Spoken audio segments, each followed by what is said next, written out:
ಈ ದೇವಸ್ಥಾನದಿಂದ ಈ ಹೋದರೆ ಸುಬ್ಬಲಕ್ಷ್ಮಮ್ಮ ಅಂತಿದ್ದಾರೆ ಅಜ್ಜಿ, ಅವ್ರ ಹೋಟೆಲ್ ಬರುತ್ತೆ, ರಾಮಣ್ಣನವರ ಹೋಟೆಲ್ ಅಂತ ಕೂಡ ಹೇಳ್ತಾರೆ.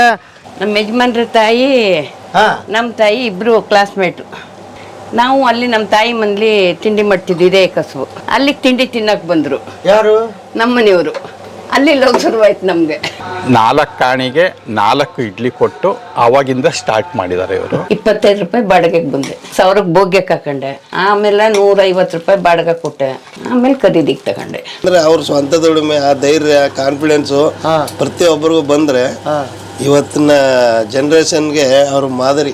ಮೊದಲು ಆಟೋ ಬಂದಿದ್ದು ಕೂಡ ಇದೇ ಮನೆಗೆ, ಮೊದಲು ರುಬ್ಬೋ ಕಲ್ಲುಗುಂಡು ಬಂದಿದ್ದು ಕೂಡ ಇದೇ ಮನೆಗೆ, ಮೊದಲು ಕರೆಂಟ್ ಬಂದಿದ್ದು ಕೂಡ ಇದೇ ಮನೆಗೆ. ಯಾರೇ ಹೇಳಿದ್ರು ನಾನು ಮಾಡೋದು ಮಾಡ್ತೀನಿ. ರಂಗಕ್ಕೆ ಇಳ್ದೀನಿ, ಗೆಜ್ಜೆ ಕಟ್ಟಿನಿ, ಕುಣಿತೀನಿ. ನಾ ಬೇಡ ಅಂದ್ರೆ ನಾ ಬಿಡಲ್ಲ.